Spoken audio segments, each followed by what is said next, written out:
Welcome to Daily Wisdom, Walking the Path with the Buddha, a podcast shared by David Roylance. This podcast is dedicated to guiding you to completely eliminate the discontent mind and the suffering it causes by attaining enlightenment. Learn and practice the teachings of Gotama Buddha that will guide you to fully attain a peaceful, calm, serene, and content mind with joy.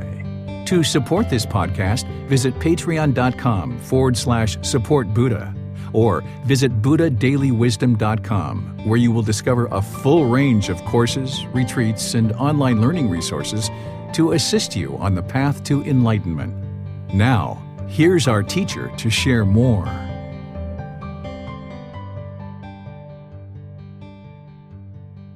Sawadee Krap. Hello and welcome to Daily Wisdom, Walking the Path with the Buddha. Today is our Pali Canon and English study group, and we're studying the words of the Buddha in this book titled The Realms of Existence. It's volume 11 of our book series, which is titled The Words of the Buddha, The Path to Enlightenment, Revealing the Hidden.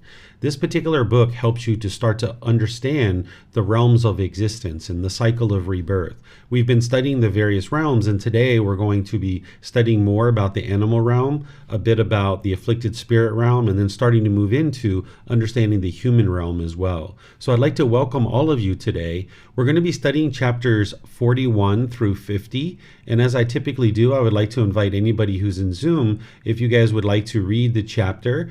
Then what I'll do is I'll share some teachings on that chapter and then open up to any questions that you guys might have, whether you're in Facebook, YouTube, or Zoom.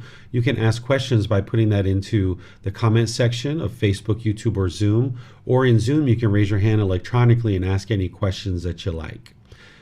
As I go forward, if anybody in Zoom would like to volunteer to read, you can just electronically raise your hand and I'll be able to see that, and then you're welcome to read. Otherwise, I'll go ahead and start reading the chapters. And then I'll share teachings on that, and then I'll open up to any and all questions that you guys might have. So here, this is chapter 41. Oh, okay, Tonka's going to volunteer to read. Go ahead, Tonka. There you go. Terrible and harsh prison of hell and prison of animal realm. So too, monks, when one does not have confidence in cultivating wholesome qualities, when one does not have a sense of moral wrongdoing in cultivating wholesome qualities, when one does not have moral concern in cultivating wholesome qualities, when one does not have energy in cultivating wholesome qualities, when one does not have wisdom in cultivating wholesome qualities, in the noble one's discipline, one is called a poor, impoverished, needy person. Having no confidence, no sense of moral wrongdoing, no moral concern, no energy, no wisdom in cultivating wholesome qualities, that poor, impoverished, needy person engages in misconduct by body, speech, and mind. This, I say, is his getting into debt. To conceal his bodily misconduct, to conceal his verbal misconduct, to conceal his mental misconduct, he nurtures an evil, unwholesome desire. He wishes, let no one know me. He intends with the desire, let no one know me. He speaks statements with a desire, let no one know me. He makes bodily endeavors with a desire, let no one know me. This, I say, is the interest he must pay. Well-behaved fellow monks speak thus about him. This venerable one acts in such a way, behaves in such a way. This, I say, is his being advised.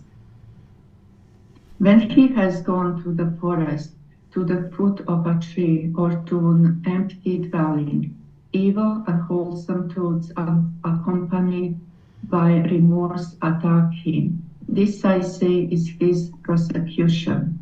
Then, with the breakup of the body, after that poor, impoverished, needy person who engaged in misconduct by body, speech, and mind is bound in the prison of hell or the prison of the animal realm. I do not see, monks, any other prison that is as terrible and harsh and such an obstacle to attaining an unsurpassed security from bondage, enlightenment, as the prison of hell or the prison of the animal realm. Okay, thank you, Tonka. So remember that the Buddha is teaching the natural laws of existence. He's helping you understand this cause and effect, or action and result, the results of your decisions. He's not giving you teachings to believe. He's not trying to guilt, shame, or fear you into doing anything. He already attained this peaceful, joyful mental state. He's helping you to understand how he accomplished that and providing you the guidance of not the way that the world should be, but he's explaining to you the way the world is. So this cycle of rebirth is the way that the world is, and you can actually independently confirm the cycle of rebirth, that it's true. You're not to believe the cycle of rebirth or these realms of existence, but you can independently verify it depending on what your experiences have been in life. And if you understand how to independently verify it, you can actually accomplish that. And the Buddha here is describing about this hell realm and the animal realm and how this is a prison. And he talks about this in other parts of his teachings, essentially how it's very challenging to ever get out of those realms once one is in those realms. But those realms aren't permanent. An individual can ultimately make their way out of those realms, but the way that one gets into those realms is through what the Buddha is describing here.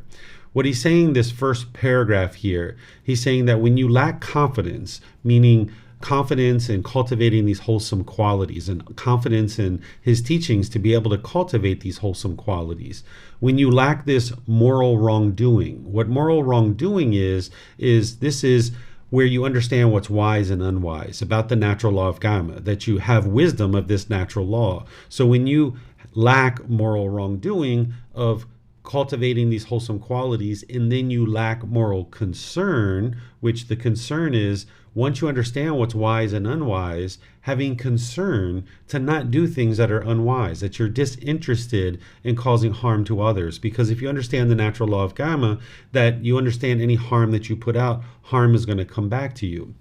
So you would need to cultivate this on your journey to enlightenment. But here the Buddha is talking about an individual who lacks this. Then he's talking about this individual who lacks energy. What he's referring to here is the initiative, the willingness to do something, the motivation, the encouragement, the ambition. If you're missing that, then you're going to be complacent. You're going to be dull and lethargic. You're not going to be interested in cultivating wholesome qualities, because it's really challenging as you're getting going on the path to enlightenment to train the mind to cultivate this wisdom and then actually conduct yourself in a way that is wise. So you're going to need to maintain your determination, your dedication, and your diligence to have ambition and motivation and encouragement on the journey to enlightenment. So one is going to need to cultivate this energy. This enlightenment factor of energy is what's going to help propel you through your journey to enlightenment, that you don't get dull or lethargic or complacent. And then the Buddha talks about when one doesn't have wisdom, that they haven't cultivated the wisdom to learn, investigate, examine the teachings, to then reflect on them, to independently verify them, and then practice them. That's where your wisdom is coming from.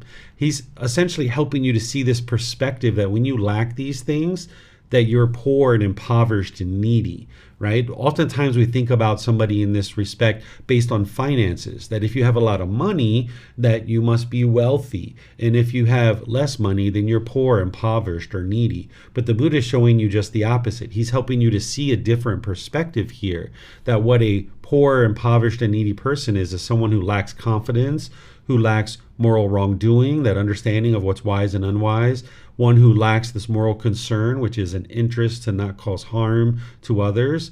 When one lacks energy or they're complacent and they don't have this ambition and enthusiasm to do what is wise, and when they lack wisdom, this person is poor and impoverished. That's what the Buddha is helping you to see, that perspective. And then he goes on with this kind of analogy to help you see that, okay, when someone has no confidence, no moral wrongdoing, no moral concern, no energy, and no wisdom, that then they engage in this misconduct by body, speech, and mind, essentially making unwise decisions that is putting harm out into the world. And now the Buddha is saying this is like going into debt. Because if you understand the natural law of Gotama, of cause and effect and action and result, and anything unwise that you do that is going to produce unwholesome results, you're going to experience the results of that at some point, either in this life or some future life. The goal would be to extinguish your unwholesome karma so that you can only then produce wholesome karma and you can experience the enlightened mind in this life. But if you are lacking the confidence, the moral wrongdoing, moral concern, the energy, and the wisdom, you're going to be making unwise decisions based on the unknowing of true reality. And now you're causing harm through your bodily, verbal, and mental conduct. And those things that you're causing harm with, you're going to need to experience them. That unwholesome result is going to come back to you for all of those things. So that's why the Buddha is saying you're going into debt whenever you're performing things that are unwise in the world. Then this individual might try to conceal their bodily misconduct, their verbal misconduct, or their mental misconduct, not interested in letting other people know what they're doing. And the Buddha is saying this is like having to pay interest. Then what occurs is an individual starts to notice that people are going to start maybe gossiping about you. That's what the Buddha is essentially saying here. The Buddha is talking about well-behaved fellow monks. This is somebody might try to provide you guidance or suggestions or help in order to learn how to improve your moral conduct, your bodily, verbal, and mental conduct. And the Buddha is saying this is like being advised. But then he's saying, okay, when you go out somewhere alone, here he's talking about the forest, the foot of a tree, or an empty dwelling. He's saying these evil, unwholesome thoughts essentially attack you, right? Like if you've ever sat somewhere on your bed or in your living room, or you've gone out to a park, or you've just been alone, those unwise things that you've done in the past, those thoughts might attack you, and you might feel remorseful for the things that you've actually done in the past. This is what the Buddha is calling your prosecution, right? And then he's saying, okay, with the breakup of the body after death, this individual who's engaged in misconduct by body, speech, and mind, they're bound for this prison of hell or animal realm, right? He's just explaining the natural laws of existence of what's truly happening, so that then with this wisdom, you can make wiser decisions that's going to lead to improved results for your life. He's not trying to guilt, shame, or fear you into anything. He's just explaining to you very clearly, very straightforwardly, what is actually occurring. Then he says, okay, I don't see any prison that is more terrible and harsh, that is an obstacle to attaining enlightenment, as the hell realm and the animal realm, because in those realms you can't cultivate your mind to the point of getting to enlightenment. So this unsurpassed security from bondage, this is the enlightened mental state, because this mind in the unenlightened state with the fetters, it's bound up, it's got these pollutions or these taints or these fetters, and it's all bound up. Somebody disrespects you, maybe you get angry and bitter and harsh and hostile. Your mind is uncontrolled, so you can get this unsurpassed security from bondage, which is enlightenment, where now your mind's not bound up. Somebody says something disrespectful, you can reside peaceful and joyful. You still might choose to not associate with that person for one reason or another, but you don't have any painful feelings. So getting reborn into these lower realms of hell, the animal realm, and afflicted spirit realm is actually like a prison. But the Buddha refers to hell in the animal realm like a prison because it's so challenging to get out of those realms.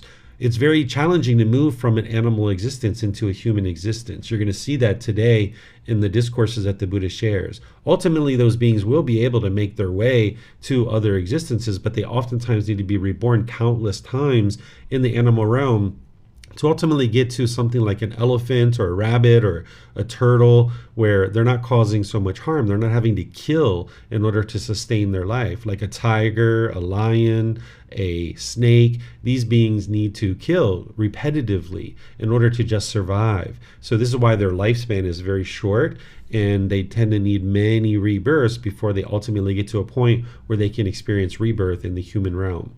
This existence in the human realm is the ideal existence to be able to get to enlightenment. But here the Buddha is just explaining to you what you experience. If you've ever been somewhere where you've been alone and you've experienced these unwholesome thoughts that of unwise things that you've done in the past kind of invading your mind, then you can independently reflect on this and through your own direct experience see what the Buddha is saying is, yeah, this is true.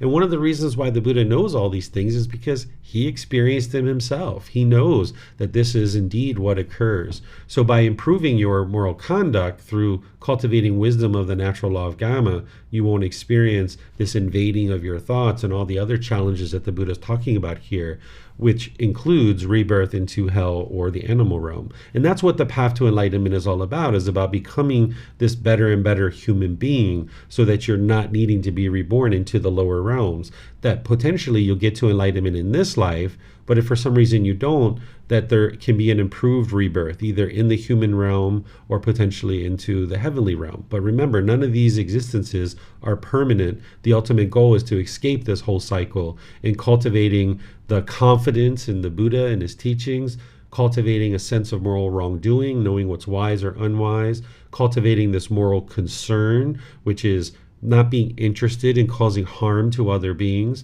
cultivating this energy or this motivation, this encouragement, this ambition, this initiative, this willingness to do something, and cultivating wisdom about these natural laws is what's ultimately going to guide you to this enlightened mental state. So let me know what questions you guys have here. You can put that into Facebook, YouTube, or Zoom. Or in Zoom, you can raise your hand and ask any questions or follow-up questions directly. Okay, I'm not seeing any questions anywhere. So what I'm going to do is I'm just going to move into the next chapter, which is chapter 42. And I'll just remind all of you guys in Zoom that anytime you'd like to read, feel free to raise your hand and you're welcome to read any of these chapters. Okay, chapter 42 is titled, okay, there you go, Donnie. Go for it, sir. Few animals are reborn among human beings or happening beings. What do you think, monks? Which is more, the little bit of soil in my fingernail or the great earth? Venerable sir, the great earth is small. The little bit of soil that the perfectly enlightened one has taken up in his fingernail is insignificant. Compared to the great earth, the little bit of soil that the perfectly enlightened one has taken up in his fingernail is not calculable, does not bear comparison, does not amount even to a fraction. So too, monks, those beings are few who, when they pass away from the animal realm, are reborn among human beings.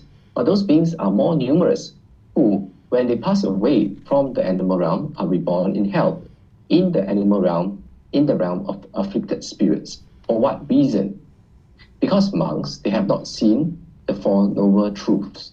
What for? The noble truth of discontentedness, the noble truth of the cause of discontentedness, the noble truth of the elimination of discontentedness, the noble truth of the way leading to the elimination of discontentedness. Therefore, monks, an effort should be made to understand this is discontentedness. An effort should be made to understand this is the cause of discontentedness. An effort should be made to understand this is the elimination of discontentedness. An effort should be made to understand this is the way leading to the elimination of discontentedness. What do you think, monks? Which is more, the little bit of soil in my fingernail or the great earth? Venerable sir, the great earth is small. The little bit of soil that the perfectly enlightened one has taken up in his fingernail is insignificant. Compared to the great earth, the little bit of soil that the perfectly enlightened one has taken up in his fingernail is not calculable, does not bear comparison, does not amount even to a fraction. So too, monks, those beings are few who, when they pass away from the animal realm, are reborn among the heavenly beings. Because these beings are more numerous who, when they pass away from the animal realm, are reborn in hell, in the animal realm, in the realm of afflicted spirits. For what reason? Because monks, they have not seen the Four Noble Truths. What for? The noble truth of discontentedness, the noble truth of the cause of discontentedness, the noble truth of the elimination of discontentedness, the noble truth of the way leading to the elimination of discontentedness. Therefore, monks, an effort should be made to understand this is discontentedness. An effort should be made to understand this is the cause of discontentedness. An effort should be made to understand this is the elimination of discontentedness. An effort should be made to understand this is the way leading to the elimination of discontentedness. Okay, thank you, sir. So here, this discourse starts out with the Buddha using this analogy, which he typically uses when he's comparing two things that are greater or less than each other, about the soil under his fingernail. He's asking his students, what is more, right? The great earth or this soil under his fingernail? And of course, the monks, his students, reply, oh, the great earth is so much more significant, and the number and the amount of soil under your fingernail is incalculable compared to the great earth.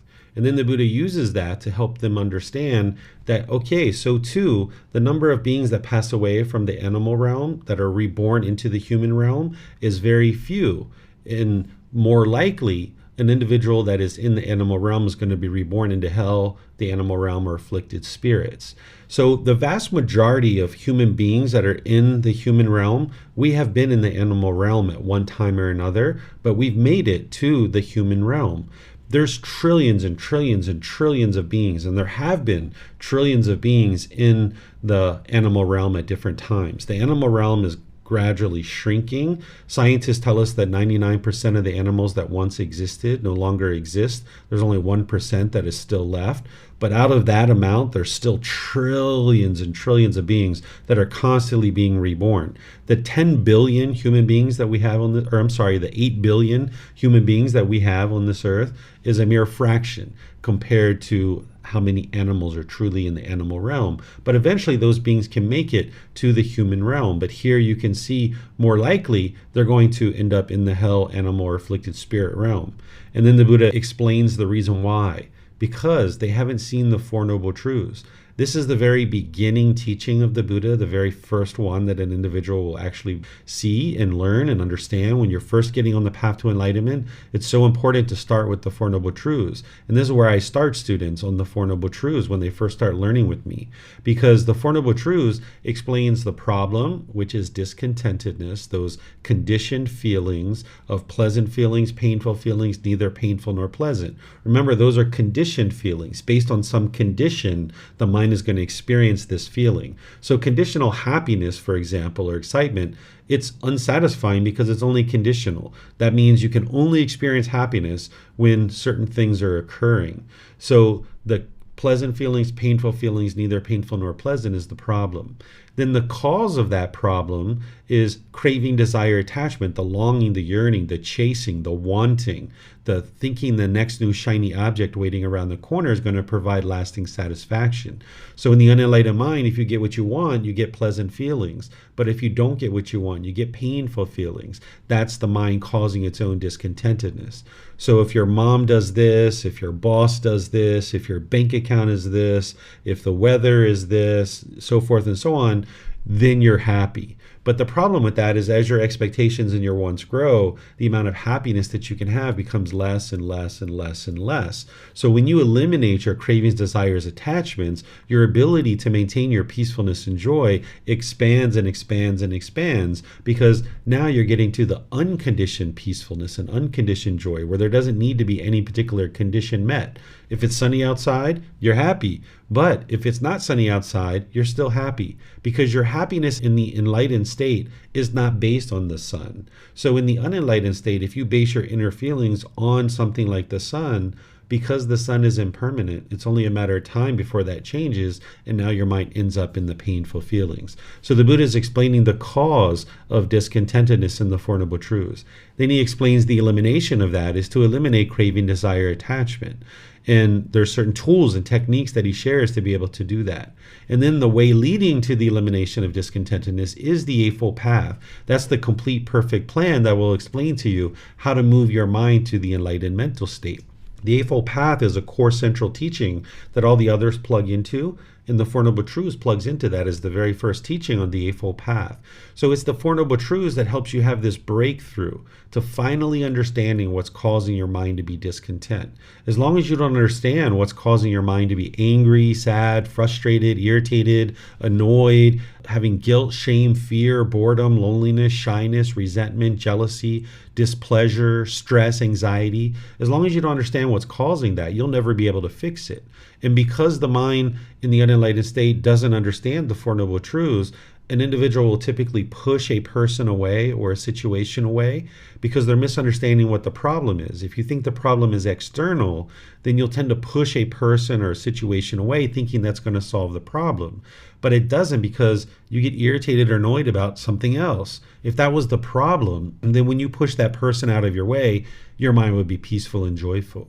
Or the other thing you might do when you misunderstand the problem is you might be bitter and harsh and hostile towards someone.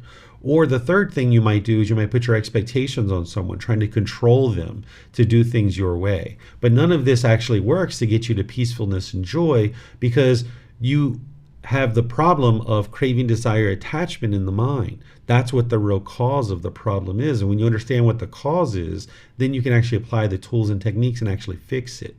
But without these Four Noble Truths, a being in the animal realm, as the Buddha is describing, they haven't seen these Four Noble Truths. They don't understand them. They can't practice them. So they're going to keep being angry and fearful and having all these other discontent feelings that are experienced. But once you start to understand the Four Noble Truths and you can have this breakthrough and then start practicing the Eightfold Path, then you can actually fix the problem. So that's why the Buddha is saying that an effort should be made. You need that energy, that determination, that dedication, that diligence to learn and practice and dial this in closer and closer. And that's what's going to actually lead to improved condition of mind in this life. And then, should you need to be reborn, you can be reborn in an improved destination, but potentially you can get to enlightenment in this life. There's no reason why you can't. But in the animal realm, they can't learn these Four Noble Truths. They don't have the capability to understand what's really causing their discontentedness. So the Buddha is explaining that they're more likely to not be reborn in the human realm, but into hell, animal realm, or afflicted spirits. But of course, some of those beings are going to make their way to the human realm, but that's not because that they 100% understand the Four Noble Truths at that point. It's because they've gotten into a certain existence where they're not killing so much, or maybe not at all, or they're not maybe stealing, or maybe they're not having sexual misconduct. These are things that cause beings to experience a desirable rebirth. So these natural laws of existence that the Buddha taught that you're learning and practicing, they affect you whether you're aware of these natural laws or not. Just like the natural law of gravity affects us whether we're aware of it or not, the natural laws of existence affect you whether you're aware of it or not. So an animal is going to be affected by their killing, stealing, sexual misconduct, and any other unwise decisions that they're making. And that's why I mentioned that an animal who's killing, they'll tend to have a shorter lifespan, where an animal like an elephant or a turtle that doesn't kill so much, their lifespan tends to be much longer. And this is the natural laws of existence. So by making an effort to understand the Four Noble Truths, a being can have a breakthrough to finally understanding what the problem is in the unenlightened mind, and then actually fixing it and solving it through applying the tools and techniques that the Buddha shares. And then the next part of this discourse is exactly the same thing that Donnie read previously about animals being reborn into the realm of hell, the animal realm, and afflicted spirit realm, and less likely to be reborn in the human realm. The same thing is true that they're less likely to be reborn in the heavenly realm. That's what the Buddha is explaining here.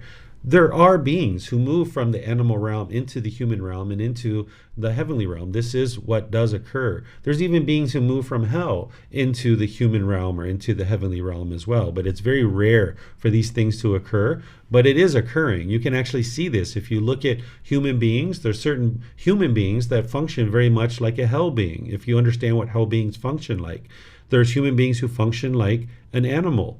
There's human beings who function like an afflicted spirit. There's human beings who function like human beings. And then there's human beings who function like heavenly beings as well.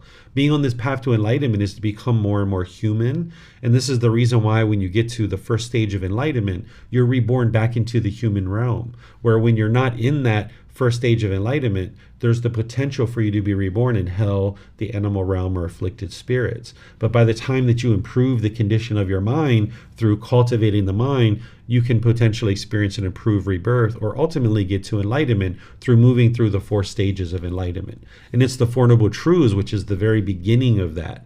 And the Buddha points to this multiple times in his teachings where you can study this in detail. Here, he's just pointing to it, kind of giving a summary and saying, okay, that's really what an individual needs to start with in order to learn the path to enlightenment.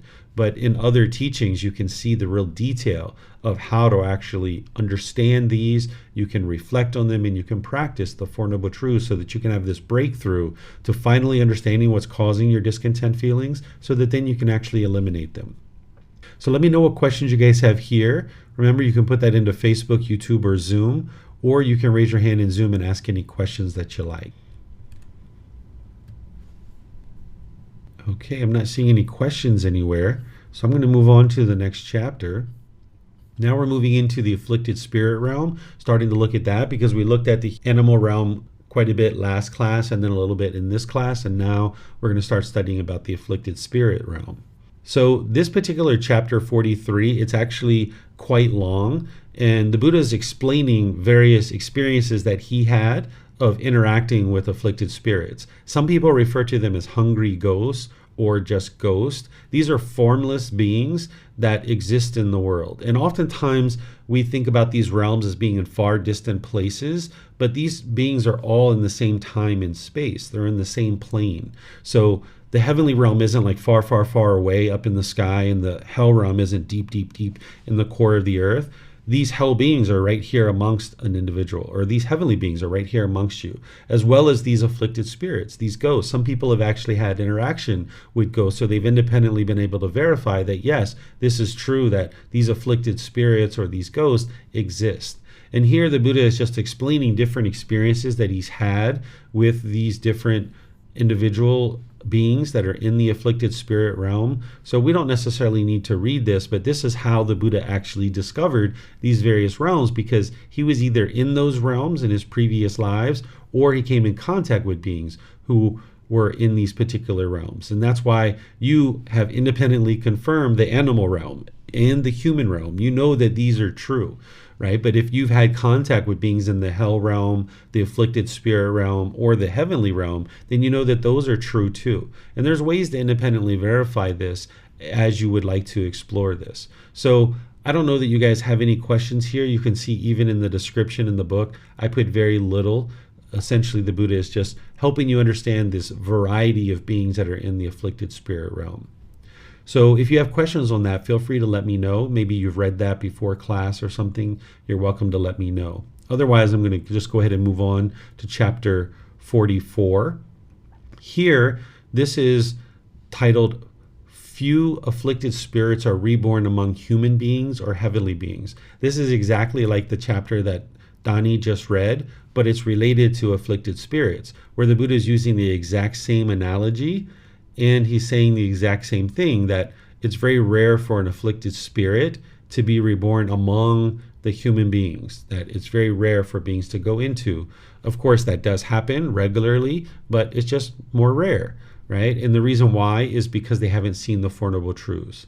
And then the same thing the Buddha describes here, that it's rare for a being in the afflicted spirit realm to be reborn into the heavenly realm as well, for the same exact reason of not seeing the Four Noble Truths, that it's much more likely that a being of the afflicted spirit realm is going to be reborn in hell, the animal realm, or the afflicted spirit realm. So getting into those lower realms is very challenging, but ultimately these beings will make their way through the cycle of rebirth with improved opportunities to be able to get to enlightenment. So it looks like, Tonka, you have a question. Go ahead, ma'am. Yes, Teacher David, I read these chapters before, and there was a sentence saying that training of a horse would produce rebirth in a lower realm. So I was wondering, I didn't see anything so significant in training of a horse. So I was wondering if you can explain why would it produce such a bad result. Sure. So here, the Buddha is saying this one, right? I saw a man with body hairs of needles moving through the air. Those needles kept on rising up and striking his body while he let out cries of pain. Then the perfectly enlightened one dressed the monks thus. That being was a horse trainer in this same location. That's essentially a place. So training horses is a wrong livelihood. This is affecting one's moral conduct. You're coming in contact with animals. It's unwise to do this type of work because you can get hurt, you can get injured, you can get killed. There's all kinds of difficulties that can occur as a result of that. So that is one of those livelihoods where the Buddha teaches about having business and living beings, where you're training living beings. And this is oftentimes how diseases come as individuals are interacting with animals.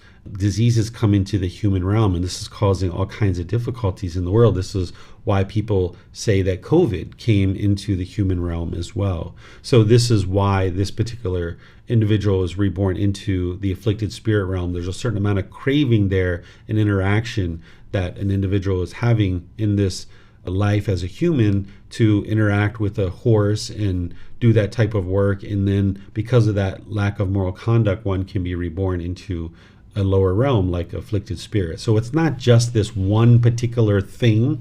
The Buddha doesn't teach that kind of thing where, like, if you just do this one thing, then you're automatically going to be reborn into an afflicted spirit realm. He even talks about how it's would lead to madness or frustration if you tried to discern the exact result of Gama. But here, this is an indication that, yes, this is a potential for someone who's a horse trainer to be potentially reborn in the afflicted spirit realm. Okay, so any business with meat would be the wrong livelihood. I don't remember seeing anywhere that eating meat would produce such a bad result. And as far as I know, a lot of monks, and I don't even know about Buddha, like if he ate meat. So to me, it seems worse to eat meat than to train a horse. Yeah, so again, it's not that you're doing one particular thing and then it automatically produces rebirth or some particular thing, but you can see the natural law of Gama, the cause and effect or action result, that by eating meat, there are certain drugs, hormones, toxins, and substances that you're ingesting. And now this is causing sickness in this life. And it causes difficulties in the digestion. It even causes complications in the mind due to the substances that an individual is digesting. So by ingesting any kind of animal flesh, an individual is experiencing the results of those decisions. Whether or not that leads to rebirth into the lower realms or not, that is a matter of the totality of everything that's going on in one's mind. It's not just that one thing that is going to lead to rebirth into a lower realm. That it's based on the condition of the mind at the time of death. It's not like there's some being somewhere that's determining and judging whether you go to a good place or a bad place. It's based on the condition of one's mind. And if one is eating meat, nowadays a lot of beings do eat meat because human beings move to meat. I think it was something like 20 or 50,000 years ago we started moving to meat, where before that we were primarily plant-based eaters. And then we ended up moving to meat out of necessity based on our population growing, and we weren't able to sustain ourselves through the plants in the forest anymore. So we started scavenging. We started taking over hunts of animals that were killing, like tigers and lions and stuff. We would get people together and we would kind of shoo away the lions and we would take over their hunt. But then we became so populous that we needed to learn how to do organized hunting ourselves, which then we started doing that.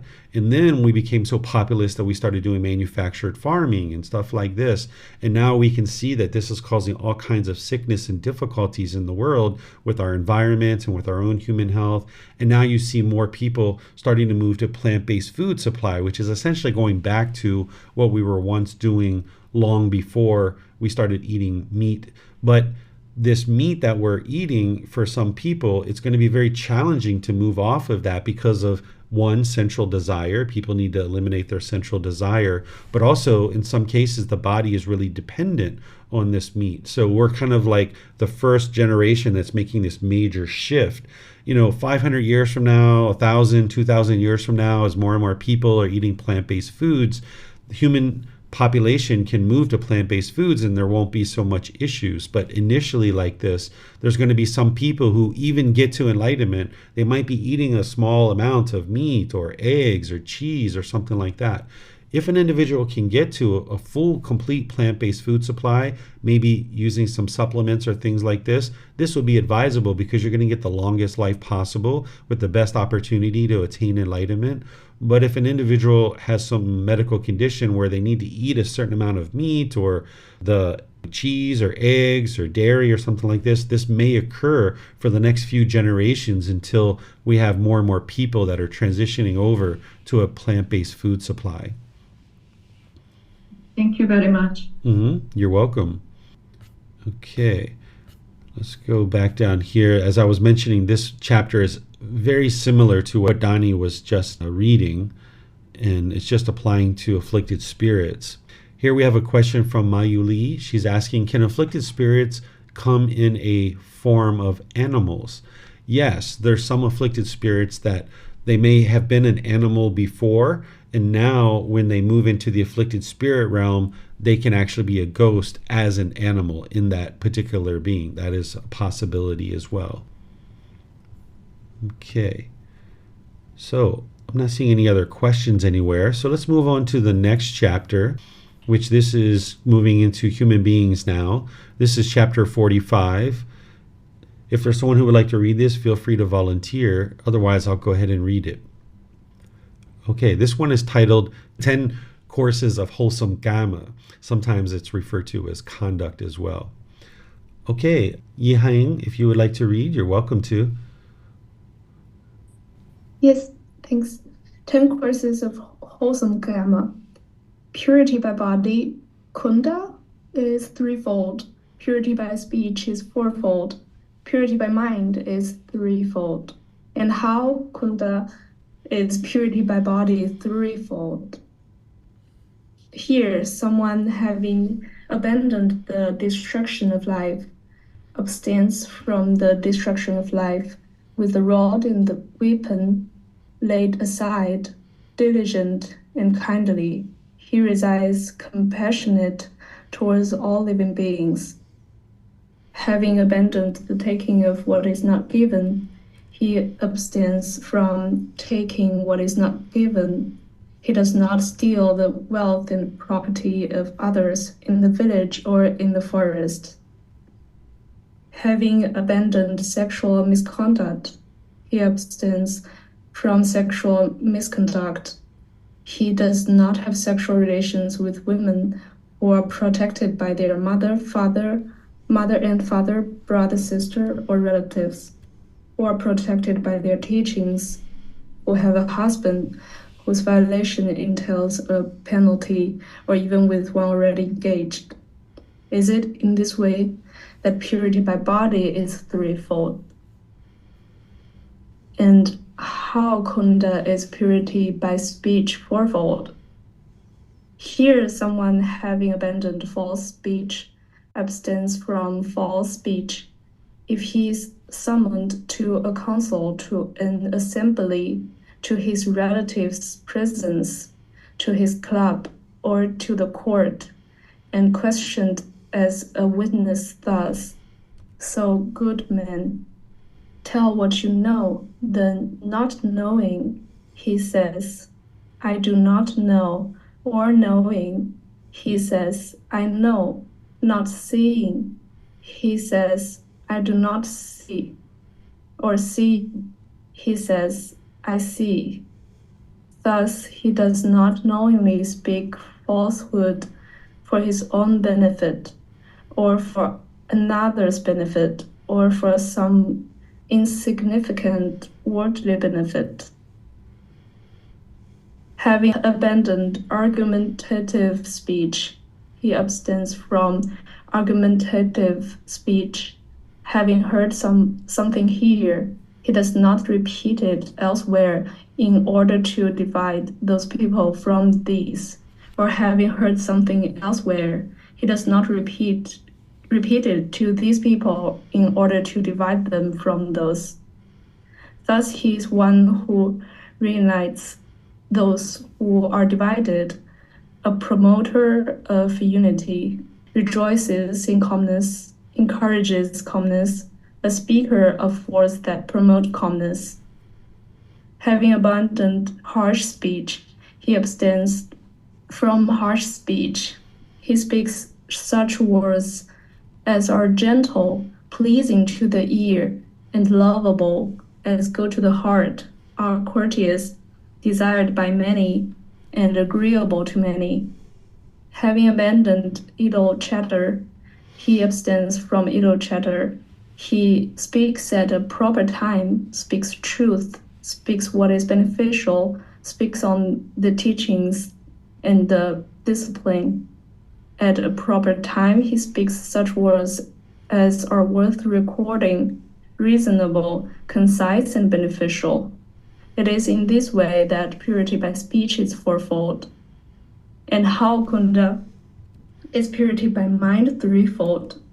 Here someone is without longing, craving. He does not long crave for the wealth and property of others. Thus, oh, may what belongs to another be mine. He is of goodwill, loving kindness, and his intentions are free of hate. Thus, may these beings live peacefully, free from hostility, harm, and anxiety. He holds right view, wisdom, and has a correct perspective. Thus, there is what is given, sacrificed, and offered. There is fruit and result of wholesome and unwholesome actions. There is this world and the other world. There is mother and the father. There are beings spontaneously reborn. There are in the world ascetics and Brahmins of right conduct and right practice who, having realized this world and the other world for themselves by direct knowledge, experience, make them known to others. It is in this way that purity by mind is threefold. These kunda are the 10 courses of wholesome Gama. It is because people engage in these 10 courses of wholesome Gama that the heavenly beings, human beings, and other good destinations are seen. Monks, one possessing these 10 qualities is deposited in heaven as if brought there. Okay, thank you very much. So here the Buddha is providing these 10 things that you can do to produce wholesome Gama. And some of these track right along with the Eightfold Path and the 5 precepts. If you've studied those in the words of the Buddha, you can see that this is very similar to those particular teachings, even though he oftentimes goes into a certain amount of detail in each one of these teachings, particularly these first 3 with the bodily conduct. These are from the 5 precepts where he's talking about eliminating the destruction of life, taking what is not given, and sexual misconduct. And I go into teaching these in detail in other programs that I share in various courses and retreats that I teach. So those track along with things that you've probably already learned if you've been learning with me for any period of time. And then this one here under purity of speech, this first one is about the 4th precept of speaking falsehoods. And here he's going into detail about how an individual would be sure to always be speaking the truth. And if you know something, you can say that you know it. And if you don't know something, say you don't know it. Oftentimes, when an individual has ego or arrogance or pride or that conceit, they feel inhibited from just saying, I don't know. They might feel like they need to have all the answers. But there's a lot of liberation and peace and humbleness in just saying, I don't know. And if you know where the answer can be found, maybe you direct that person to that situation or that information or resource. Or if you need to go find out that information and bring it back to that person, that can help you to cultivate some more wisdom. But if you get comfortable to say, I don't know, then you can ensure that you're preserving the truth. Then the Buddha is talking about argumentative speech here. By the time you get to enlightenment, you're not going to be arguing with anybody. Other people may be interested to argue with you, but you'll see no benefit whatsoever to argue. You won't have craving, desire, attachment in the mind. You won't have anger, hatred in the will, and you won't have ignorance. And you won't have that conceit where sometimes an individual might argue out of conceit just to prove who's right and who's wrong. So even though other people might think that they're arguing or they want to argue with you, you'll have no interest in being argumentative whatsoever. And then same thing with harsh speech, that you'll have learned based on your tone, your tempo, and your word choice, and you'll be practicing gentle speech in all situations and all relationships.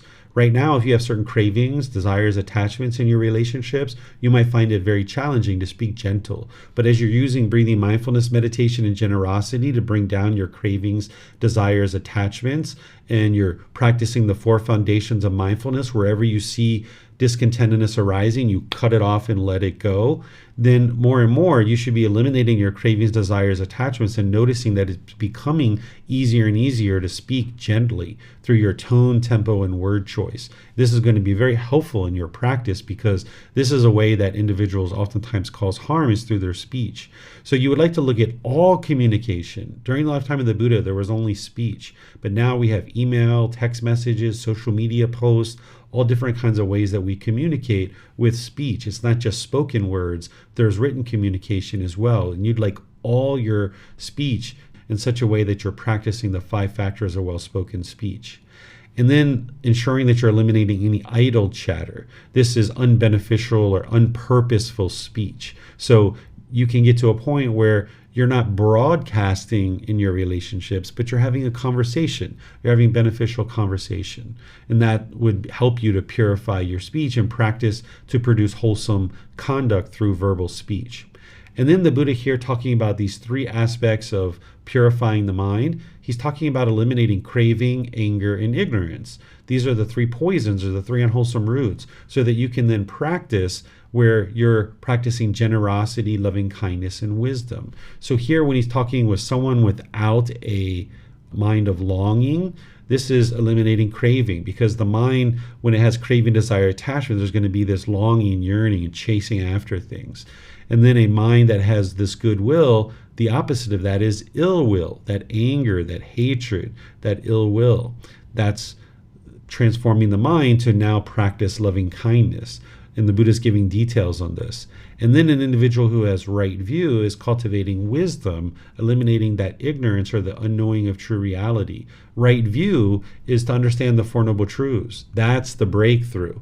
Wrong view would be to blame other people for the discontent feelings that you're experiencing. If you blame others for your anger, your sadness, or any other discontent feelings that you're having, this is wrong view, and that's where an individual will tend to push people away, be bitter, harsh, and hostile, and put expectations on individuals. But once you establish right view firmly in your mind, you'll know that any feelings that you're experiencing is a result of your decisions.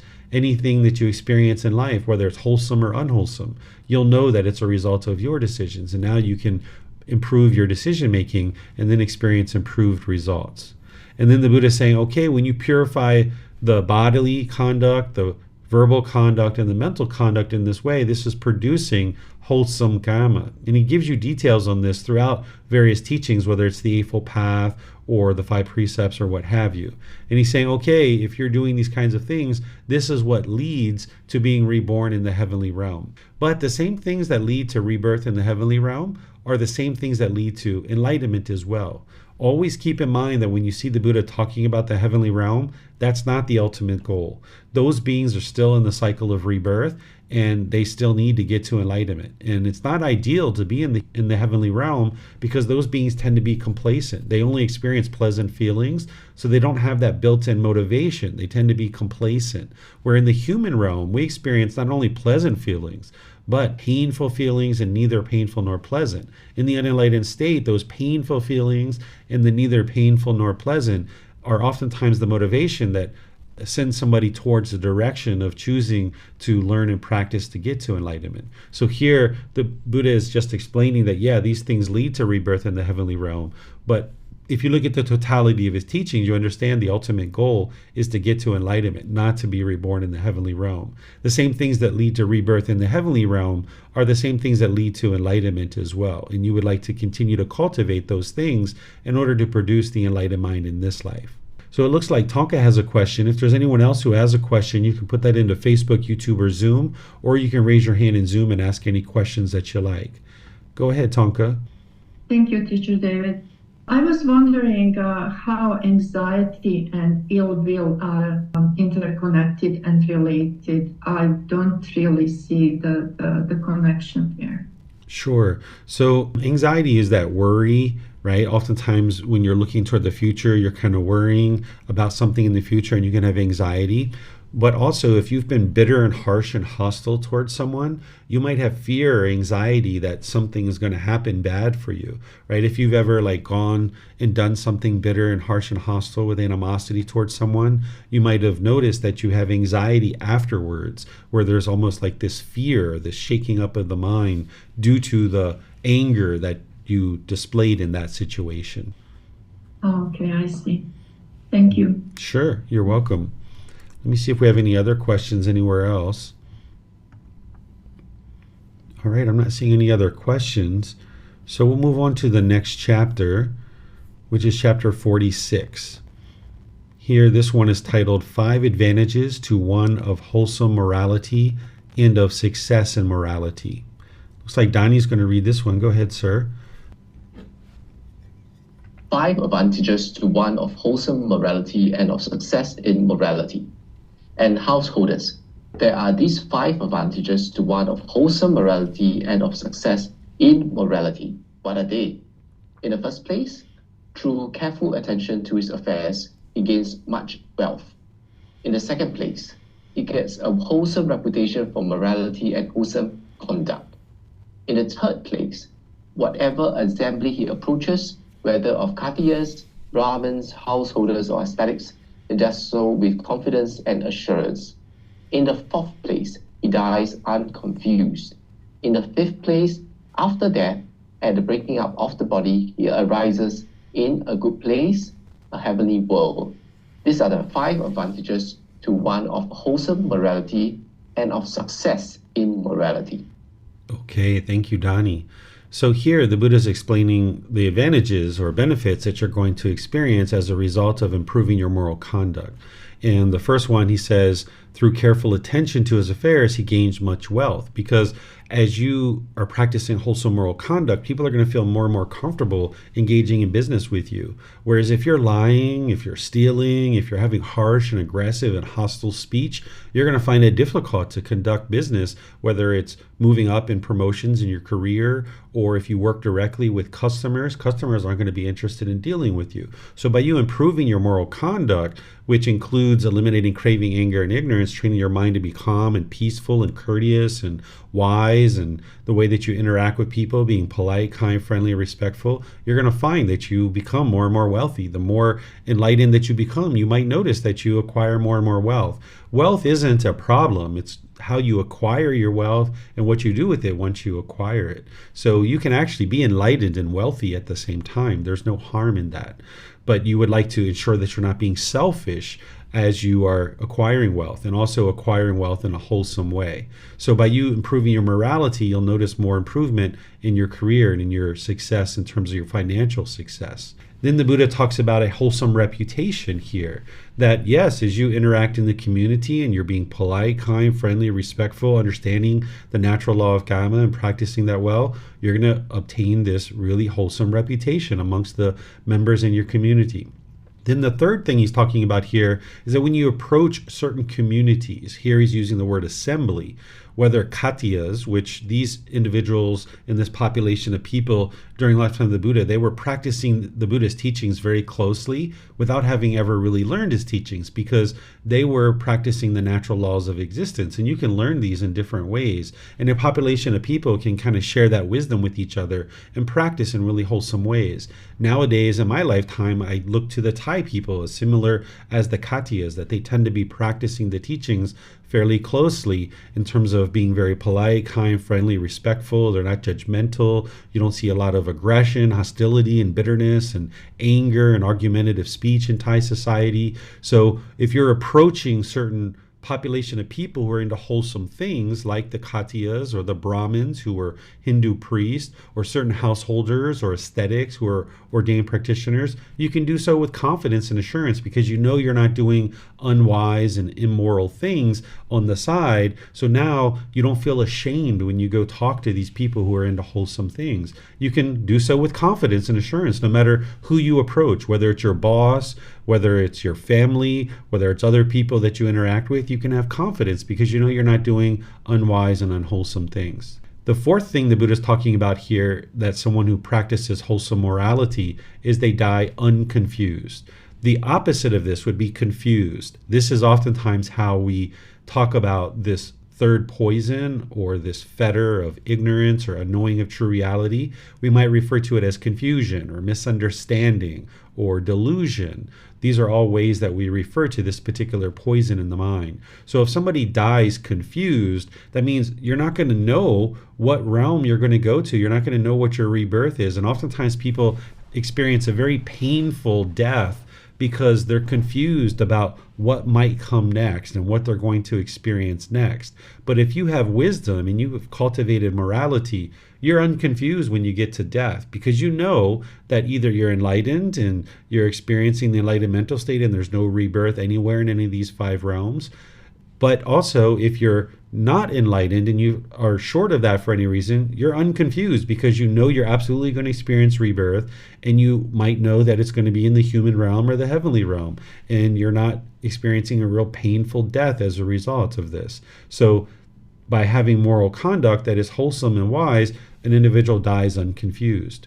And then the fifth thing that the Buddha is sharing here is that, okay, when you have good, wholesome moral conduct, there's this potential for you to be reborn into the heavenly realm. And as I mentioned, just always remember that that's not the ultimate goal, but it's the same things that lead to rebirth in the heavenly realm that lead to enlightenment. So as he's teaching you about how to get to enlightenment, he's also explaining, like, okay, well, if you fall short of that, there's the potential to be reborn into the heavenly world. But if you ask me, I would suggest that it would be much better to be reborn into the human world, because here you have much better potential to be able to get to enlightenment in terms of having that built-in motivation. It's much more undesirable for an individual to be reborn in the human world because of the painful feelings, neither painful nor pleasant. So that's why the Buddha often refers to the heavenly world as this good place or this improved destination, because you're only experiencing pleasant feelings there. But oftentimes beings are complacent there.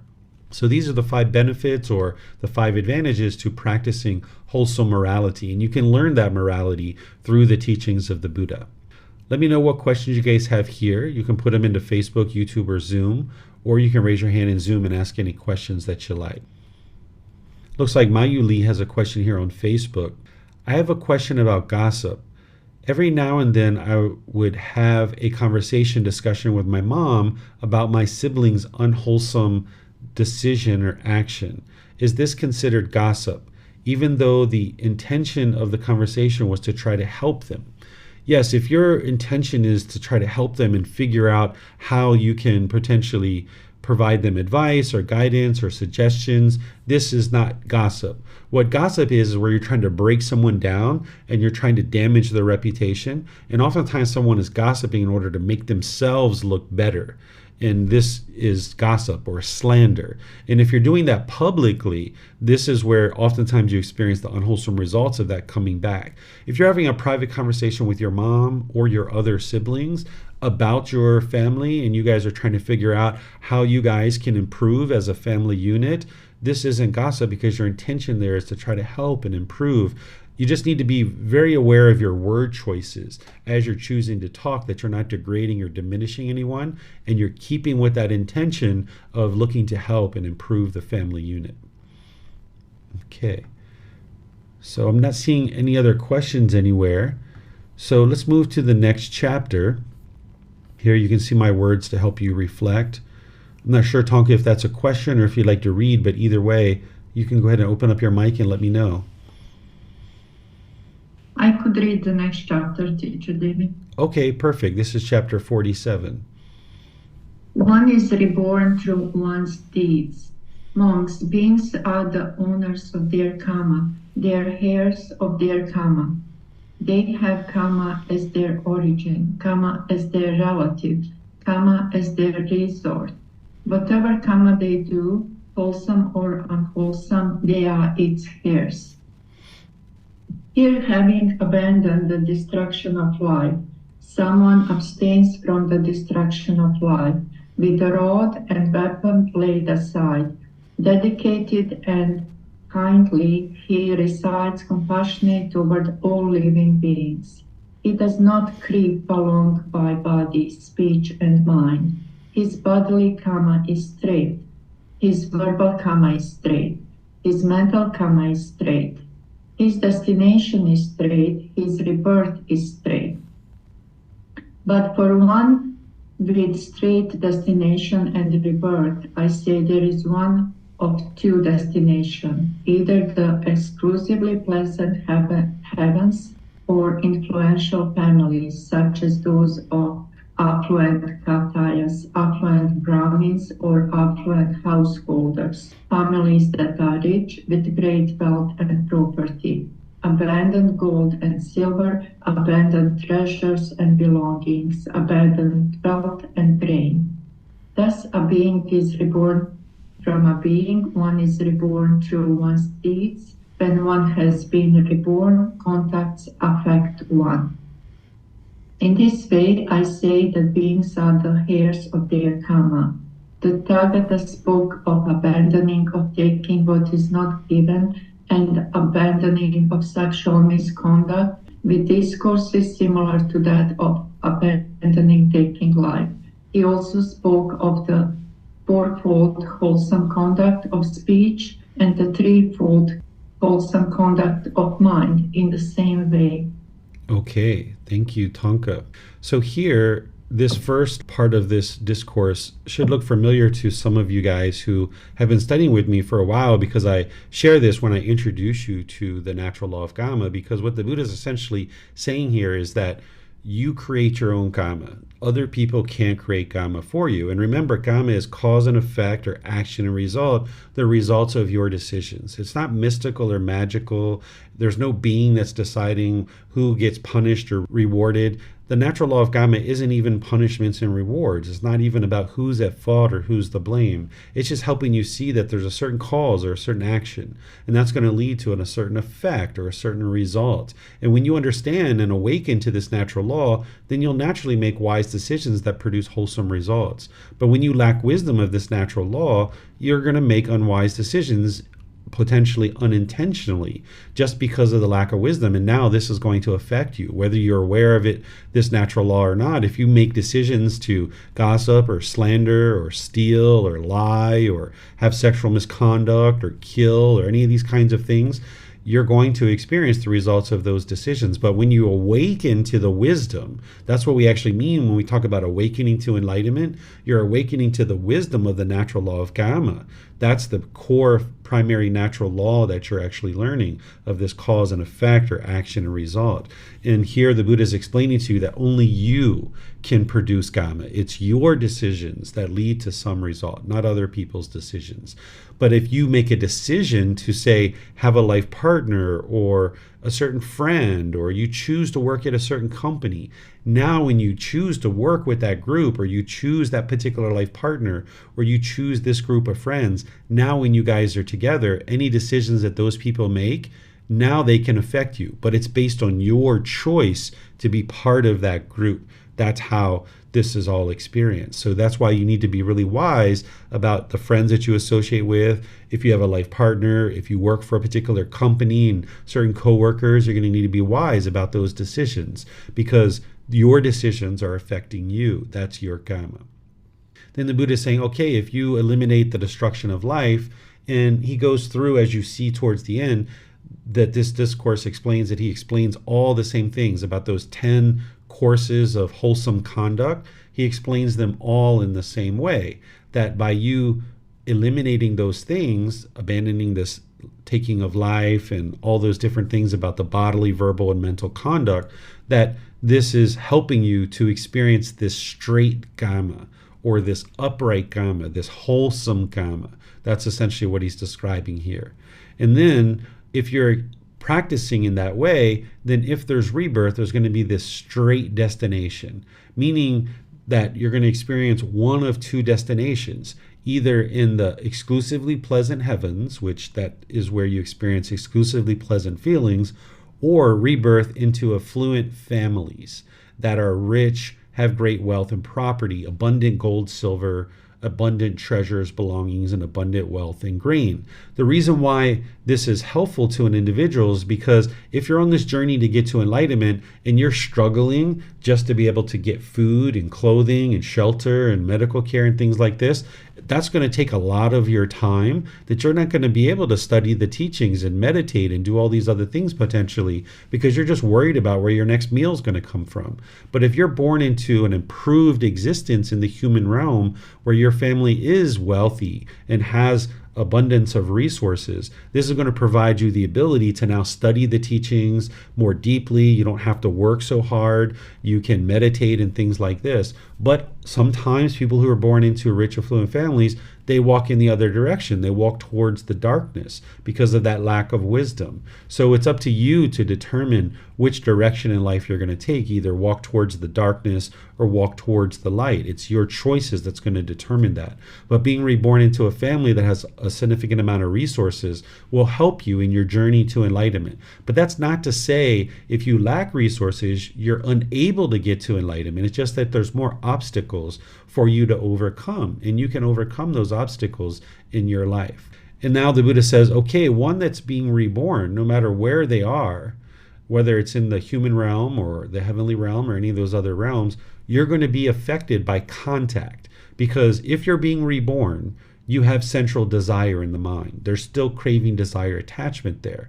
And now, with the mind longing and yearning through the 6 sense spaces of the eyes, ears, nose, tongue, and the body, and then the mind itself, then when you experience contact through these 6 sense bases, due to your cravings, desires, attachments, this is going to affect the mind.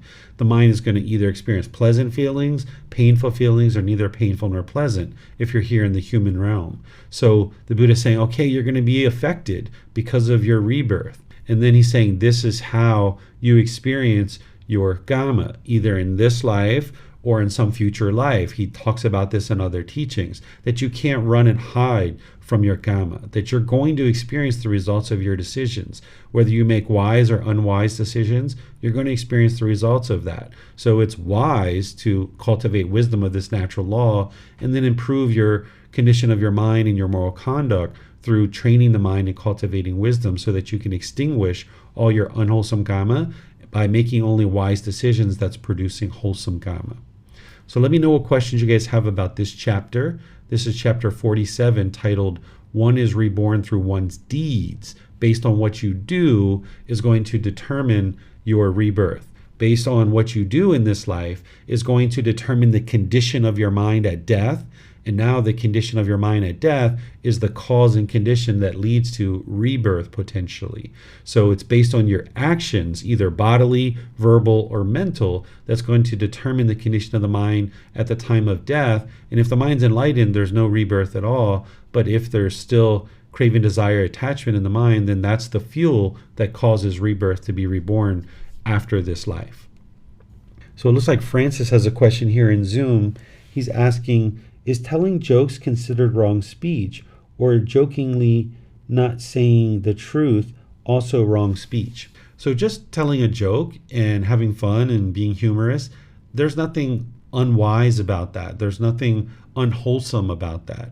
That if you're choosing to tell a joke or be humorous, this can be very wonderful in a community of people that you're telling jokes. But as the Buddha shares in his teachings, you're not interested in lying while you're telling a joke. So if you're lying as part of your joke, then people will start looking at you as being untrustworthy or unreliable. Or like, say, some people when they joke, they're very diminishing or degrading to either themselves or to other people.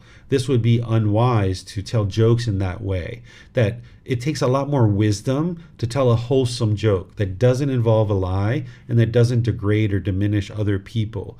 And as you learn how to tell jokes like that, then you might find that it's actually more helpful and more conducive to you creating wonderful relationships. So there's no harm in telling jokes. Even the Buddha tells jokes, and enlightened beings will tell jokes as well. But they do it in a way that is wholesome and that is wise, so that it produces wholesome results for you.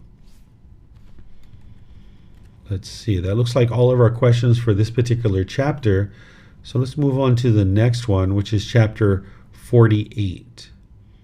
Okay, this one is titled 3 Surpassing Respects of whatever this word is, people. This is a population of people. Okay, so I guess I'll go ahead and read this one. I don't see any hands yet. Oh, there we go. Yi-Hang, if you'd like to read this one, go for it. 3 surpassing respects of people. Monks, in three respects, the people of Uttarakudu surpass the heavenly beings, and the people of Japdipa. What three? They are without selfishness and possessiveness. Their lifespan is fixed, and their living conditions are exceptional. In these three respects, the people of Uttarakudu surpass the heavenly beings and the people of Japdipa. In three respects, the people of Japdipa surpass the people of Uttarakudu and the heavenly beings. What three? They are heroes, they are mindful, and there is the living of the spiritual life here. In these three respects, the people of Japdipa surpass the people of Uttarakudu and the heavenly beings. Okay, thank you so much. So here you can see the Buddha is talking about existence in the human realm surpassing the existence in heavenly realm, that there's certain qualities that you can cultivate here in the human realm that surpasses that of what's in the heavenly realm. Oftentimes people have craving, desire, attachment to be reborn in heaven, but as I share throughout all the various courses and retreats and programs that I teach, that's not an ideal existence, that it's the human realm that is the ideal existence. And here the Buddha is sharing a few qualities that you can see that are very helpful for individuals in the human realm. And where you see this is helping you to understand what to cultivate. So here, where he's talking about individuals are without selfishness and possessiveness, this is an individual who's practicing generosity, the giving and sharing of their time, effort, energy, and resources without any expectation of anything in return. And you would like to cultivate that because that's going to help you eliminate craving, desire, attachment. So this will help you improve the condition of your mind, the condition of your life, and ultimately help you get to enlightenment. And then he's talking about their lifespan is fixed, meaning that they have a certain amount of lifespan. And then there's the living conditions are exceptional in terms of how they live, maybe the cleanliness or the resources that are available and things of that nature, and even how they interact with one another. He's saying, okay, this is the way that you would like to essentially live. And he's talking just generally and broadly here.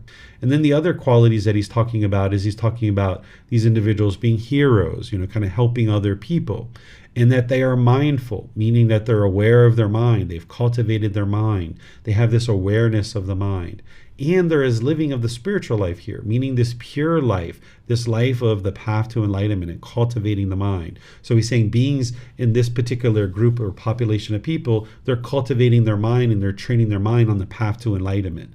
And this is ideal, right? Where in the heavenly realm, they tend to not do that because they're complacent. But here in this population of human beings, he's saying, hey, they're living this pure life. They're cultivating their mind, cultivating wisdom, and making their progress towards the enlightened mind and the enlightened mental state.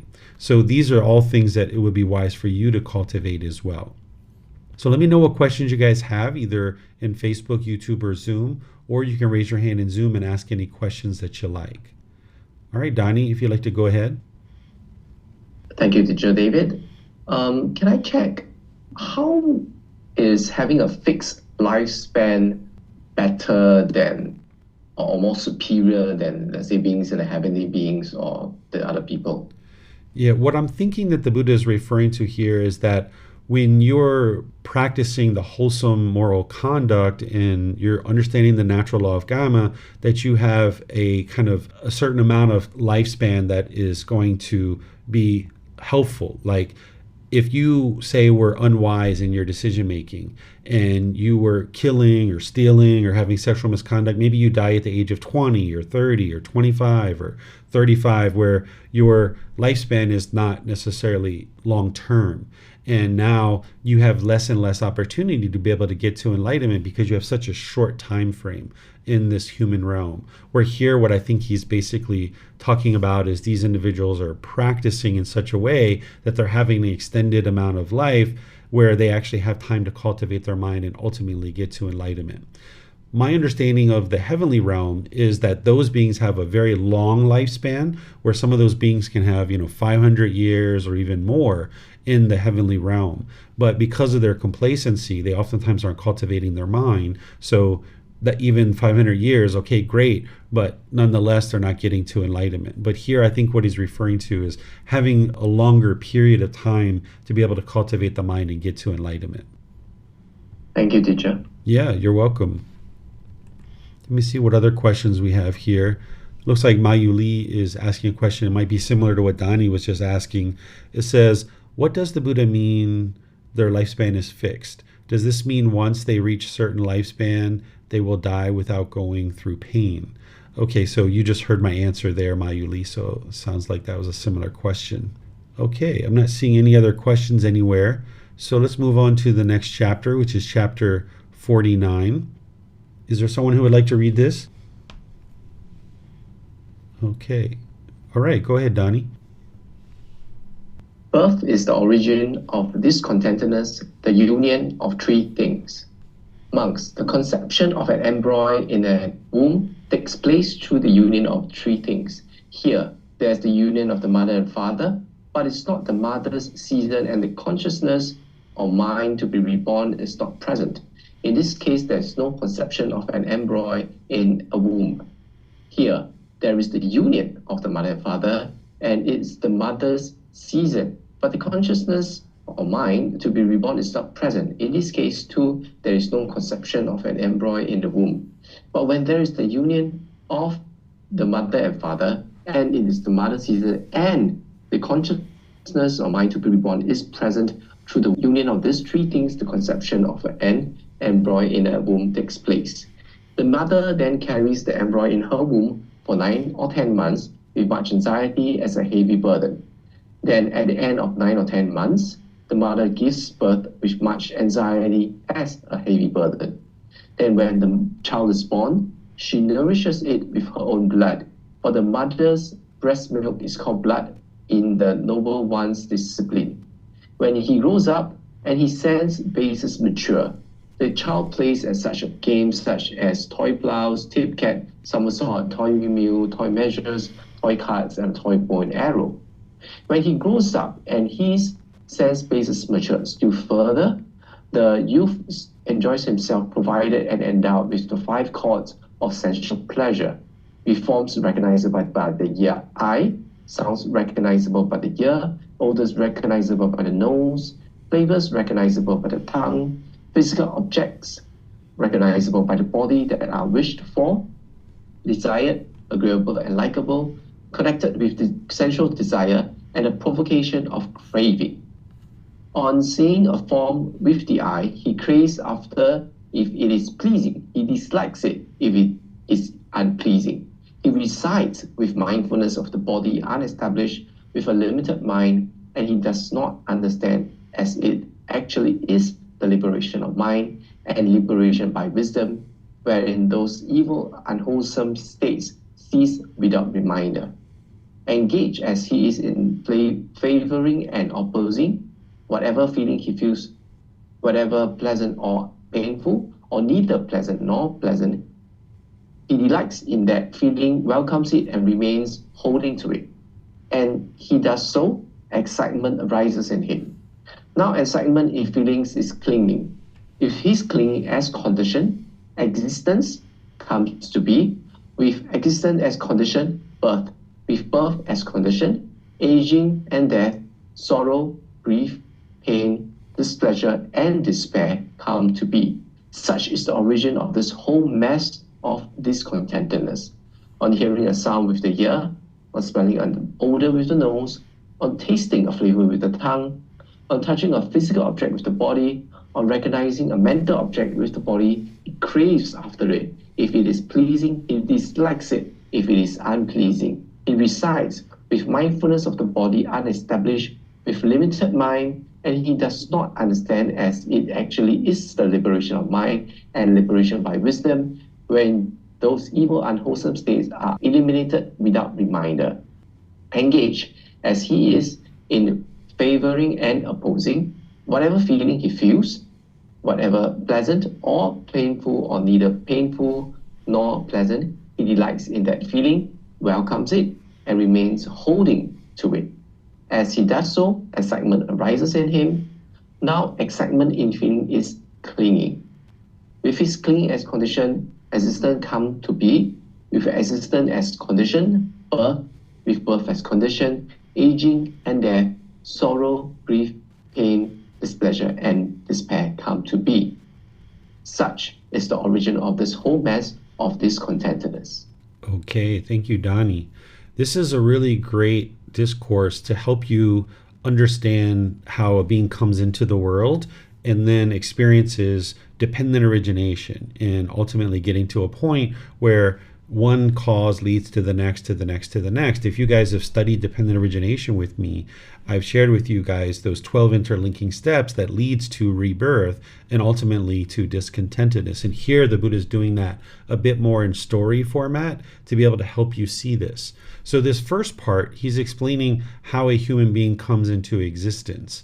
And here, this is very helpful for students during his lifetime, because students wouldn't have necessarily known this. 2,500 years ago, they didn't have the same educational systems that we have today, where we study biology in science classes, where we were going through elementary or middle or high school or primary or secondary school or college or university. We would have studied those kinds of things, where here the Buddha is helping his students to understand this. These are things that the Buddha understood through his development of his mind. He understood how beings come into the world without having scientific experiments and being able to inject cameras and microscopes and all those things that we have nowadays. He understood this 2,500 years ago, which is amazing that he had that type of wisdom and insight. So he's explaining 3 things need to come together in order to get to a point where a human being comes into the world. Nowadays, we understand that there needs to be an egg from a mother, a sperm from a father, and then there needs to be a consciousness. These are the 3 things. The Buddha is describing that as a union between the mother and father. The mother needs to be in season, and then there needs to be a consciousness. And that's essentially the 3 things: an egg, a sperm, and a consciousness. And this is what then creates an embryo in the womb. And then the mother carries this in their womb. And the Buddha describes with much anxiety and heavy burden, this child is born into the world. And then they're nourished with this milk from the mother. And the Buddha refers to this as blood, because blood is very nourishing and is a important aspect of life. Without blood, you can't live. And the Buddha is describing breast milk in that same way.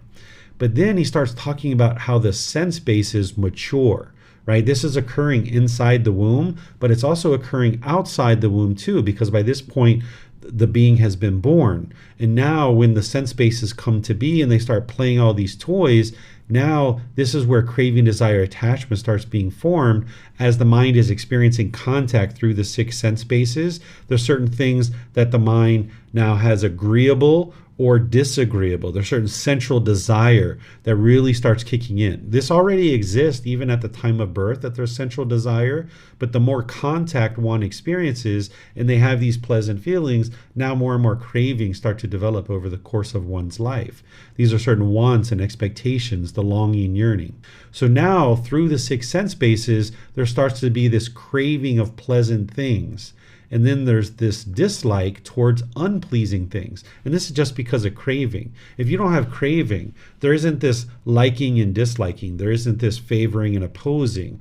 There isn't this agreeable and disagreeable. But when there's craving in the mind, and the Buddha is describing this being who's aging and maturing, that there's this craving that's starting to come into the mind, and now there's more and more of this favoring and opposing, or this agreeable and disagreeable, because an individual's mind is being conditioned as they're growing and as they're aging. And this individual doesn't understand the path to enlightenment, is what the Buddha is describing here, that they don't understand the 4 foundations of mindfulness. They have a limited mind. They don't understand this liberation of mind and liberation by wisdom, which is the path to enlightenment. That since they don't understand the path to enlightenment, they continue to engage in this favoring and opposing. And now they start experiencing more and more pleasant feelings, which are conditional pleasant feelings, then the painful feelings, and the neither painful nor pleasant. And the individual might delight in this and welcome it and remain holding to it. That's the clinging. So now as this is occurring, there's certain excitement that arises in the mind as an individual is growing. And now that excitement, the mind starts clinging to these feelings. And this is what then produces continued existence in the world. This is where the Buddha picks up with dependent origination and starts explaining the last part of that. And now that's what ultimately leads to birth, aging, death, sorrow, grief, pain, displeasure, and despair due to all of these things occurring.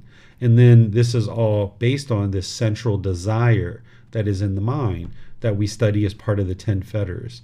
And as long as one is engaged in this favoring and opposing, then an individual is going to cling to those feelings. And now, through clinging to that excitement and wanting it to continue over and over and over and over again, the mind ultimately ends up in discontentedness, where the mind is experiencing conditioned pleasant feelings, painful feelings, neither painful nor pleasant. And this is what's keeping this whole cycle of rebirth for an individual continuing over and over and over again. So you can dismantle all of this by cultivating wisdom, training the mind to eliminate central desire, no longer clinging and holding on to these things. And the Buddha is providing you the tools and techniques to be able to know how to actually do that and accomplish that through training of the mind. So let me know what questions you guys have here. This is chapter 49. Birth is the origin of discontentedness, the union of three things. If there's birth, there's going to be discontentedness. So let me know what questions you have in either Facebook, YouTube, or in Zoom. Looks like Francis has a question. Go ahead, sir. Okay, I have a question on the first part of it where they say that about consciousness. When there's a union of the mother and father at the mother's season, and the consciousness of mind will be born is present. So my question about the consciousness of mind will be reborn is present. This mind actually belongs to the mind of the person who just died, or who is this identity of the mind? It's definitely not the father, not the mother, but who is it? So if there's a being who has craving, desire, attachment at the time of death, that craving, desire, attachment is the fuel that creates the spark where now there's a new consciousness that gets created.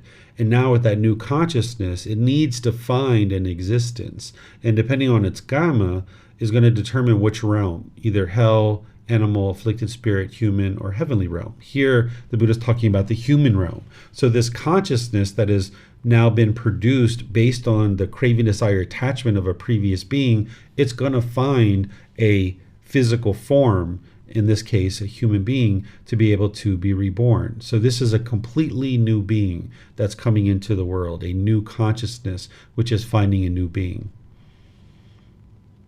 Okay, I got it. Thank you so much, Teacher David. Yes, you're welcome. Okay, I'm not seeing any questions anywhere else. So we've got this one last chapter for today, chapter 50. And I'm not going to have you guys read this because this is the Buddha explaining how a being comes into existence, the real detail. The first chapter that we just read there, chapter 49, that's explaining the union of three things, where there's the egg, the sperm, and the consciousness. The Buddha is explaining that. Where here, what he's going through is using language from words that existed in the past to explain the utter detail of exactly how a being comes in to a mother's womb. And this is amazing that the Buddha understood these things. We understand these things through modern language. So this isn't going to necessarily help you that you've understood this through biology, if you've learned this, or if you experienced childbirth through being a mother or a father. You might understand detail based on the modern language that we use. But here the Buddha is helping his students to understand how a being comes into the world, because this is wisdom that individuals wouldn't have necessarily understood 2,500 years ago. And it's amazing that he understood this level of detail back then. So if anybody read this prior to class and you have questions, let me know and I'll answer those questions for you. Okay, I'm not seeing any questions anywhere. So I'll just end class by thanking all of you guys for joining and invite you to join for our future class, where next Saturday I'm going to be sharing the next 10 chapters, chapters 51 through chapter 60. That's what we'll be studying next. So you can read those before class and or after class, and it'll help you because you'll have the words of the Buddha, you have the reference to go back to the original source teachings in the Pali Canon, and you have the words from me to reflect on. So you can study those ahead of time or after class if you like to fully help you understand the individual discourses from the Buddha. Then tomorrow in our group learning program, I'm going to be in volume 1, chapter 19, which is titled The Difficult Human Existence, Sickness, Aging, and Death. This is where I'm going to be talking about the life story of the Buddha and these motivations that he experienced in order to move towards enlightenment on his journey to enlightenment through observing sickness, aging, and death. And we're even going to be talking about how to deal with sickness, aging, and death, because oftentimes that's a challenging time for a human being, either based on their own sickness, aging, and death, or the sickness, aging, and death of the people around them. So you're welcome to attend that in the morning when I teach either at the temple or in the evening when I teach from home. And then tomorrow at 3 p.m. Thai time, I'm going to be starting a retreat, which is a retreat that's going to teach you everything you need in order to get to the first stage of enlightenment. I'm going to be teaching that from Sunday all the way to Friday. You're going to be able to see that in Facebook, YouTube, or in Zoom. You're welcome to come in and attend by Zoom. This is going to be recorded, so if you can't attend live for any reason, you can listen to the replay on YouTube or Facebook, and eventually it'll make its way to the podcast. So tomorrow on Sunday, it's a session from 3 to 5 p.m. that I'm going to be teaching. And then the subsequent days, Monday through Friday, I'm going to be starting at 9 a.m. and I'm going to be teaching up until 12:30. And then there's going to be an evening session from 6:30 until 8:30 in the evening. So depending on what time zone you're in, you'll be seeing those. On Friday, I'm only going to be teaching up until about 4 o'clock, but all the other days there's going to be an evening session. And then from 12:30 to 6:30, we're going to go out and do activities as part of the retreat so that when students are learning in the morning, they can then put the teachings into practice through going out into the local community. We're going to be visiting a hot spring, an elephant sanctuary, an orphanage. We're going to be going to a reservoir, kind of a nature area, and we're going to be having certain events together. So if you're here in Chiang Mai, you're welcome to attend. But even if you're not, you can participate by Facebook, YouTube, or Zoom in any of those live sessions that you're going to see me teaching things like dependent origination. I'm going to be spending an entire class period on that. I'm going to be teaching the 6 sense bases and the 5 aggregates, entire class sessions on each one of those. I'm going to be spending an entire class session on understanding personal existence view and understanding what that is, the symptoms, the way to eliminate it, and how to know when you have eliminated it, as well as doubt and wrong observances and wrong behaviors. So this is going to help you collect up all the teachings that you need in order to get to the first stage of enlightenment. I'm going to be penetrating into right view more deeply because there's right view related to the 4 Noble Truths, but there's also right view that you need to be accomplished in view. We're going to be talking about accomplishment and generosity and various things like that. So you won't necessarily be in the first stage of enlightenment by the end of that retreat, but it's all the teachings contained in one retreat that one would need to be able to get to the first stage of enlightenment. So the first 2.5 days, there's a lot of foundational teachings, but then the last 2.5 days are all the unique things that you need and the tools and the techniques and the wisdom to be able to get to the first stage of enlightenment. And then on Wednesday, I'm going to be sharing meditation with you guys like I typically do through guided meditation. So you're welcome to join all these different things over the next week. You're going to see a lot of live streams, a lot of Zoom and things like this because I'm going to be teaching a lot over the coming week. And then of course we have our regular classes on Sunday, Wednesday, and Saturday. So potentially I'll see you guys in one of these future classes. You're always welcome to join and learn. In the meantime, have a very lovely and wonderful rest of your day. We'll see you next time. Sawadee Ka. Thank you for listening to this podcast. To provide support for this podcast, visit patreon.com/support Buddha. To access more teachings, visit buddhadailywisdom.com. There, you will discover a full range of courses, retreats, and online resources to assist you on the path to enlightenment. Remember to establish a daily, consistent meditation practice, along with learning and practicing these teachings. A well-developed meditation practice is the foundation in which to train the mind to attain enlightenment.